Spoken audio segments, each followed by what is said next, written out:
Welcome back, everyone. Today we will be reading Book 2. So let's get into it. Book 2. How the Council Met in the Marketplace of Ithica, and What Came of It. Dawn came, showing her rosy fingers through the early mists, and Telemachus leapt out of bed. He dressed himself, slung a sharp sword over his shoulder, strapped a stout pair of boots on his lissom feet, and came forth from his chamber like a young god.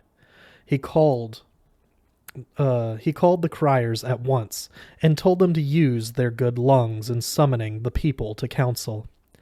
The criers did their part, and the people came. As soon as they were assembled, he went down to the council himself, with a strong spear in his hand and a couple of dogs for company, which danced around him as he walked. He was full of enchanting grace, and the people stared at him in admiration. Not for nothing, Athena was his friend. He took his seat in his father's place, and the reverend seniors made room. The first speaker was Aegyptos, a great gentleman, bent with age and full of ripe wisdom. He also had lost a son, who had sailed with Prince Odysseus in the fleet to Ilios. Antiphos, the lancer. The savage Cyclops had killed him in the cave. In fact, he was the monster's last supper. 3 other sons the old man had. One of them, Eurynomus, was among the wooers, and 2 kept their father's farms. For he could not forget the other, whom he mourned unceasingly, and now there were tears in his eyes for his son's sake as he began to speak. Listen to me, men of Ithaca, for I have something to say to you. There has been no session of our council since the time when Prince Odysseus sailed with the fleet. And now, who has summoned us? Is it a young man or one of the elders? Was it some private need that moved him? Or has he news of some threatening raid and now wishes to report what he was the first to hear? Or is there some other public matter which he wishes to bring before us? He has done well, I think, and deserves our thanks. I pray Zeus may grant him that blessing which his heart desires. These words seemed a good omen to Telemachus, and encouraged him. He made no delay, for he was eager to speak, so he stood up before the council. The speaker's staff was put into his hand by Pasner, the public crier. Then Telemachus first addressed himself to the old counselor. The man you call for is not far away, reverend sir, who summoned the people together. As you shall soon know, I am that man, and I am in great trouble of my own. There is no news of a threatening raid to report. I have no advantage of you there. And there is no other public matter which I wish to bring before you. This is my own private need, trouble which has fallen upon my house. 2 troubles, indeed. First, I have lost a good father, who once was king over you that are present here, and he was like a kind father to you. And now again there is something much worse, which I tell you will soon utterly tear to pieces my whole house, and destroy my whole living. My mother is besieged by those who would marry her against her will, own sons to those men who are chief among you here. They will not go near her father's house and lay a formal proposal before Icarus. The thought makes them shiver, for then he might collect the bridal gifts for his daughter and give her to the man of his choice, the one he likes best. No, it is our house they visit regularly every day, kill our cattle and sheep and fat goats, hold high revel, and drink my sparkling wine, quite reckless. That is the way it all goes. For there is no man at the head, no one like Odysseus, to drive this curse from the house. You see, we are not able to drive it away ourselves. Sorry champions we shall prove, if we try. We have little skill for the combat. Indeed, I would defend myself if I had the strength. What they have done is quite intolerable. There is no decent excuse for the ruin they have made of my house. You ought to be ashamed in your own hearts. You ought to think what others will say about it, our neighbors, who live all round us. You should fear the wrath of the gods, who may be provoked by such wickedness to turn upon you. I appeal to Olympian Zeus and Themis, who dissolves the parliaments of men and summons them. Let me be, my friends. Leave me alone to the worn out of my bitter sorrow, unless I must suppose that my father Odysseus, my good father, was a cruel man and ill-treated the nation, and that is why you are cruel and ill-treat me. Out of revenge. Why you encourage these men. I should like it better if you would eat up my treasures and my flocks. If you would eat them up, perhaps there might be some redress. Then we might go round the town, dunning you, imploring, demanding our goods again, till you should give all back. But now I am helpless. All I can do is to suffer the humiliations which you reap upon me. He spoke angrily, and now he dropped down the staff on the ground and burst into tears. All the people were sorry for him, and they all sat silent. Not one had the heart to say an unkind word in reply. Only Antinous answered and said, "You are a boaster, Telemachus, and you don't know how to keep your temper. What a speech! Cry shame on us. Fasten the blame on us. That's what you want to do. Blame us indeed. Your own mother is at fault. You cannot find fault with us for praying court to your mother. She is a clever piece indeed. It is 3 years already, and the 4th will soon go by, since she has been deluding the wits of the whole nation. Hopes for all, promises for every man by special messenger, and what she means is something quite different. Here is the latest trick which came out of her meditations. She set up a great warp on her loom in the mansion, and wove away fine work and wide across, and this is what she told us. Young men who seek my hand now that Odysseus is dead, I know you are in a hurry for marriage. But wait until I finish this cloth, for I don't want to waste all the thread I have spun. It is a shroud for my lord's Laertes, against the time when all-destroying fate shall carry him away in dolorous death. I should not like the women of our nation to cry scandal if he should lie without a winding sheet when he had great possessions. That is what she said, and we swallowed our pride and consented. There she was all day long, working away at the great web, but at night she used to unravel it by torchlight. So for 3 years she deluded the whole nation, and they believed her. But the seasons passed on, and the 4th year began, and a time came when one of her women told us, one who knew the secret. We caught her unraveling that fine web, so she had to finish it because she must, not because she would. And as for you, this is the answer of those who pay court to your mother, a plain answer to you and to all the nation. Send your mother out of the house. Tell her to marry whichever her father says, whichever she likes herself. But if she will go on and on teasing the young men of our nation, with her head full of pride to think how Athena has been generous to her beyond all others, given her skill in beautiful work, and good intelligence, and cleverness such as never was heard of, even in the old stories. Those women of our nation who lived long ago, with their lovely hair, Tyro, Alcmene, Mycenae, with her fine cordials, not one of them had the clever wits of Penelope. But this clever turn was a wicked trick.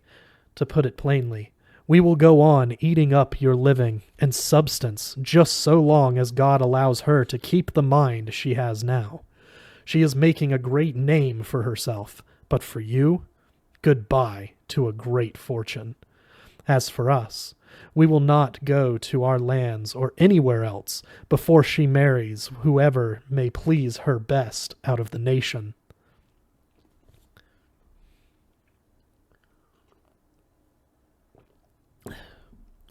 The boy stood up to him and said, Antinous, it is impossible for me to turn out of doors the mother who bore me and brought me up.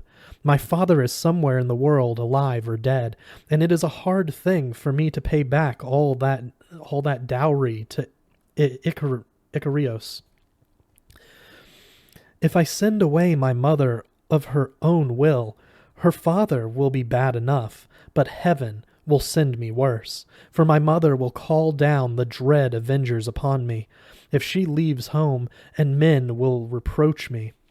So I will never say that word, and if your own minds have any fear of such a reproach, go out of my house, get your dinners elsewhere, eat your own food, turn by turn in your own homes. But if you think it meet and right to consume one man's goods without paying, carve away. I will appeal to the everlasting gods and see whether Zeus may not one day grant me vengeance. There would be no ransom then. In the house you should perish. So spoke Telemachus, and Zeus, whose eye can see what is far off, sent him a pair of eagles flying from a lofty mountain peak. On they flew down the wind a while, side by side, soaring on wide-stretched sails. But when they came right over the place of debate, they took a turn around. Then, hovering with quick beating wings, they stared down on the heads of all with death in their eyes, and tearing at their cheeks and necks with their talons. Away they darted to the east across the houses of the town. The people were amazed when they saw this sight with their own eyes, and they pondered in their hearts what was to come of it. Then up and spoke a noble old man, Halitherses Mastorides, for there was no man of his day who came near him in the knowledge of birds or in telling what omens meant. He spoke to them in this fashion out of an honest heart. Hear me now, men of Ithica, for I have something to say. I speak especially to those who would wed, for upon them a great woe is rolling. Odysseus will not long keep away from his friends, but I think he is already near, planting the seed of death and destruction for all these men. Trouble there will be also for many others of us who live in the island of Ithaca. But let us consider in good time how we can stop these men, or let them stop themselves. Indeed, the sooner the better. I am no novice in prophecy. That is something I understand. As for that man, I declare that all has been fulfilled as I told him, when our people embarked for Ilios, and with them went Odysseus, the man who is ready for anything and everything. I said he would have many troubles and lose all his companions, and after 20 long years unknown, he would come home again, and see now all is being fulfilled. Then another man got up, Eurymachus, and he said, Off with you, old man. Go home and prophesy to your children, or they may come to grief some time. In this matter, I am a better prophet than you are. Any number of birds are flying about under the sun, and not all of them are birds of omen. At any rate, Odysseus is dead, far away from this place, and I wish you had died with him. Then you would not be here making a long speech as God's mouthpiece. You would not unleash this angry Telemachus. No doubt you expect to find something from him when you get home. If he doesn't forget it. But I tell you this, and I will do it too. He is a young man, and you are full of antediluvian wisdom. But if you cajole him and inflame his passions, he shall be the first to suffer. As for you, sir, there will be damages which you will be sorry to pay. A heavy burden shall be yours. For Telemachus, this is my advice which I give before you all. Let him tell his mother to go home to her father's house. They will arrange a marriage, and collect the bridal gifts, plenty of them, as many as there ought to be for a beloved daughter. For I do not think the young men will cease their importunate wooing until that is done, since we fear no one in any case, not Telemachus, certainly, for all his flood of words, and we care nothing for your prognostications, respected sir. They will come to nothing, and only make you more of a nuisance than you were. Yes, his wealth shall be wasted and consumed, and there shall be no retribution as long as that woman keeps putting off her wedding and wasting our time. Here we are, wasting day after day, rivals for a great prize, never looked at another woman, when you would expect each man to go a-wooing for himself. But Telemachus still kept his wits about him, and he replied, Eurymachus, and all you other gentlemen who pay court to my mother, I make no more appeal to you. I have no more to say, for now the gods know, and all the nation. But I beg you to lend me a swift ship and 20 men to carry me there and back, for I am going to Sparta and sandy Pylos to find out about my father and why he is so long away. Perhaps someone may tell me, or I may hear some rumor that God will send, which is often the best way for people to get news. Then, if I hear that my father is alive and on his way back, for all my wearing and tearing, I can bear up for another year. But if I hear he is dead and no longer in the world, I will come back to my own home and build him a barrow, and do the funeral honors in handsome style as I ought, and give away my mother to another husband. He said his say and sat down.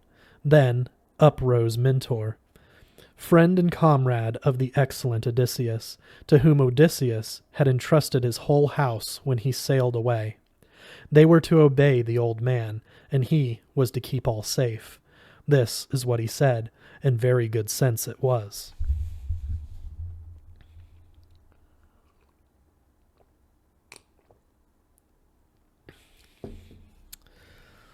Listen to me, men of Ithaca, and hear what I have to say.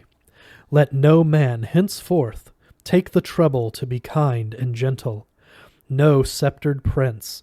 Let none try to be fair and right, but let him be always harsh, and do what he ought not to do, since no one remembers the noble Odysseus, not one out of all the people he ruled like a kind father.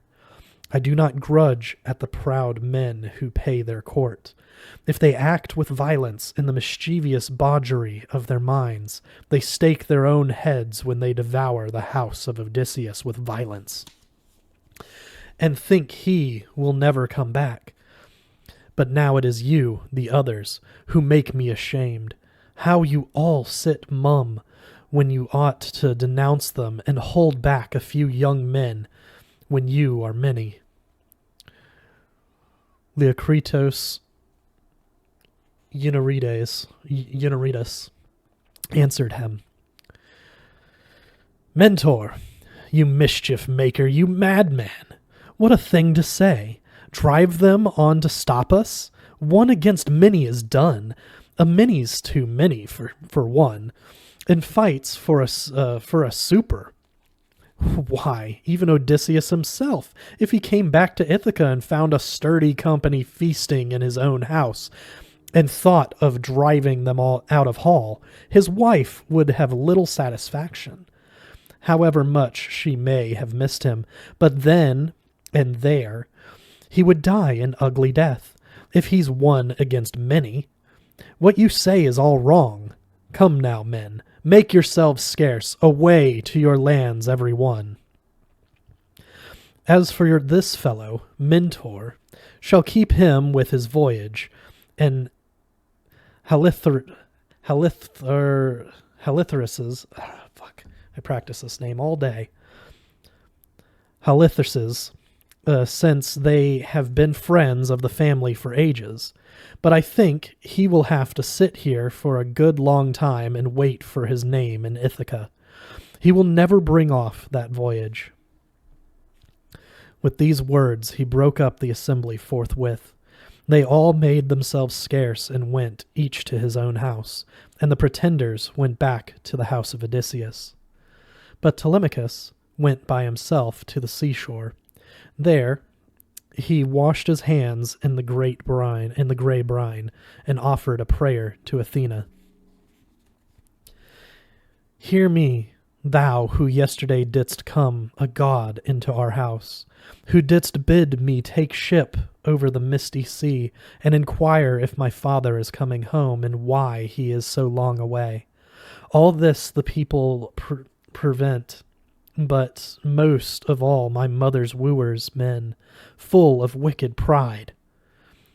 Such was his prayer, and Athena came to his side like Mentor in shape and voice. She spoke to him, and the words were plain and pointed. You will not lack either courage or sense in the future, Telemachus, for we can see now that there is a drop in you of your father's fine spirit. What a man he was to make good both deed and word. I tell you, your journey shall not be hindered or stopped. But if you are not his son and Penelope's, then I do not expect you to succeed in what you wish to do. Few sons, let me tell you, are like their fathers. Most are worse. A few are better. But since you will lack neither courage nor sense in the future, and since the mind of Odysseus has not wholly failed in you, there is hope for the future, and I tell you that you will succeed. Think no more now of the plots and plans of those who woo your mother, for there is neither sense nor justice in them. They know nothing of the death and destruction which is near them, so that in one day they shall all perish. But the journey which you desire shall not be long delayed, when you have with you such an old friend of your father as I am, for I will provide a swift ship and go with you myself. You must just go home and mingle with the company, get provisions ready, and put them all up in vessels, wine in jars, and barley meal, which is the marrow of men, and strong skins. I will go at once and collect volunteers among the people. There are many ships in the island of Ithaca, both new and old. I will look round and find you the best, and we will make all ready and launch her upon the broad sea. So spoke Athena, daughter of Zeus, and Telemachus did not stay long after he heard what the goddess said. He set out for the house with a heavy heart, and he found the proud pretenders there, skinning goats and singeing fat pigs in the courtyard. Antinous laughed and made straight for Telemachus, and grasped his hand, and called him by name, and said, You are a boaster, Telemachus, and you don't know how to keep your temper. Do not trouble your head about plots and plans, but just go on eating and drinking as usual. Our people will manage all you want. I am sure a ship and the best crew to be found. They will give you a quick passage to sandy Pylos, if you want to hear news of your father. Telemachus pulled his hand out from the hand of Antinous, and said, Antinous, with your friends rioting all round, it is impossible to enjoy a meal in peace and quiet. It is not enough, men. It is not enough, men, that you have been carving up a good portion of my possessions all this time, while I was still a boy. But now you see I am grown up, and I hear everyone talking about it, and so I find things out. Now I feel my own strength, and I mean to do my best to bring retribution upon you when I come back from Pylos, or now in this country. I mean to go, and no one shall prevent me, even if I must go as a passenger, since I am not to have my own ship and crew. I suppose that suited you better. When he said this, the others mocked and jeered at him, and you might hear one of the young bullies saying, "Clear enough! Telemachus has murder in his mind. He will bring help from Pylos, or maybe from Sparta, since he is so terribly set on it.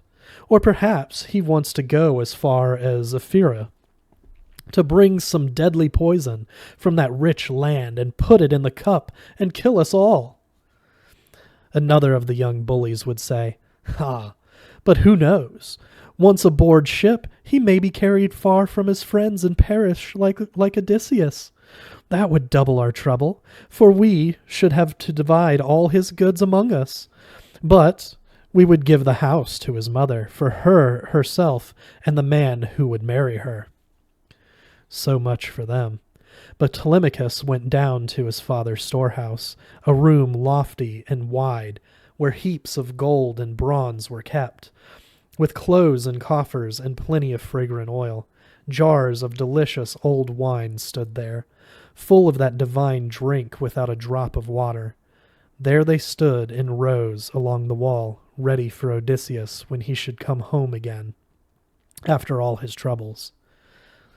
The place was closed in by double doors, right and tight. The housekeeper was on the spot day and night, and she took care of everything, and a very clever woman she was. Eucleria.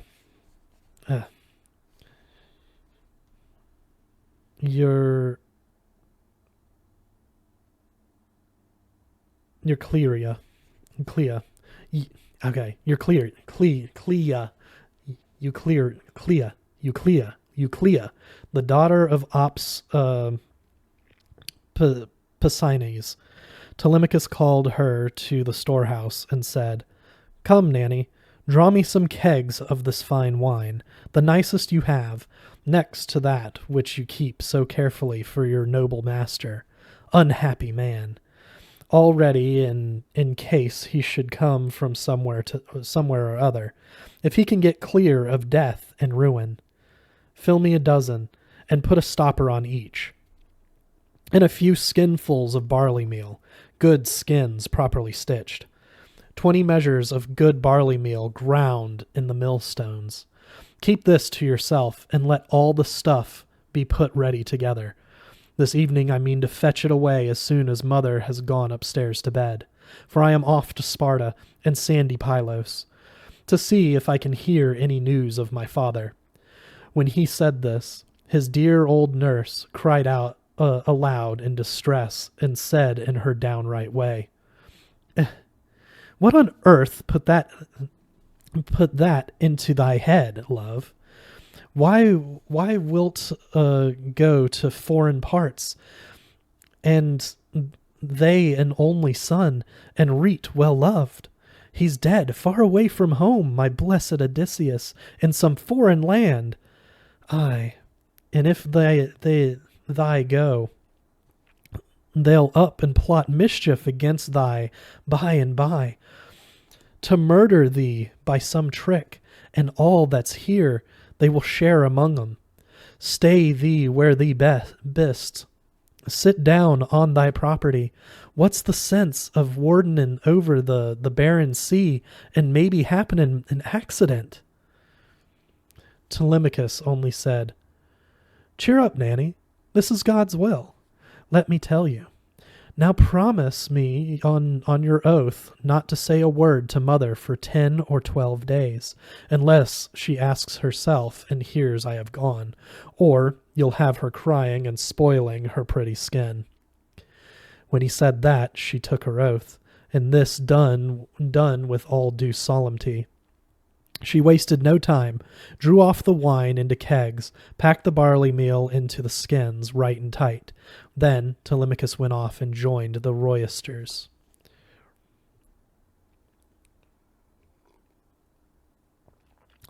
Meanwhile, the goddess Athena was doing the rest. She took on the form of Telemachus and tramped the length and breadth of the city, took aside each of the men and told her tale, then directed them to meet in the evening beside the cutter. The boat itself she begged of Noman, the sturdy son of Phrynios, and he agreed with all his heart. The sun went down, and the streets were all darkened. Then Athena ran the boat down into the sea, and put in all the gear that ships carry for sailing and rowing. She moored her at the harbor point, and the crew assembled, fine young fellows all, and she set them each to work. But she had something else to do. She made her way to the house of Odysseus, and there she distilled sweet sleep upon them all, and dazed them as they drank, until they let the cups drop out of their hands. So they got up and went to find sleep, dispersing all over the city, for they did not sit long after sleep fell on their eyelids. Then Athena called out Telemachus in front of the great hall, taking the shape and voice of Mentor, and said to him, "Telemachus, your men are all ready and furnished to cap a pie, sitting at the oars, waiting for you to start. Come, let us go, and waste no time about it." With these words she led the way briskly, and he followed in her footsteps. And when they came to the ship in the seaside, there he found the bushy-headed boys on the beach, and he spoke to them, full of dignity and strength. "This way, friends. Let us fetch the provisions. They are all ready and waiting in the house. My mother knows nothing about it, nor any of the servants, but only one single soul has heard our plan." So he led the way, and they went with him. They carried all the stuff down to the ship and put it on board, as Telemachus told them to do. Telemachus himself went on board following Athena. She took her seat on the poop, and he sat beside her. The others cast off the hawsers, and themselves came on board and sat down on the benches. Athena, with her bright eyes glinting, sent them a following wind right from the west, piping over the purple sea. Then Telemachus called to the men and told them to put a hand to the tackling. They lifted the mast and stepped it in its hollow box, made it fast with the forestays, hauled up the white sail by its ropes of twisted leather. The wind blew full into the bellying sail, and the dark wave boomed about the stem of the ship as she went. So on she sped, shouldering the swell, traveling steadily on her way. When they had made snug all the tackle about the ship, they set before them brimming bowls of wine and poured libations to the gods immortal and everlasting, but most of all to the bright-eyed daughter of Zeus. So all night long, and in the dawning, the ship cut her way. That's it for today. We'll see you guys next week with Book 3.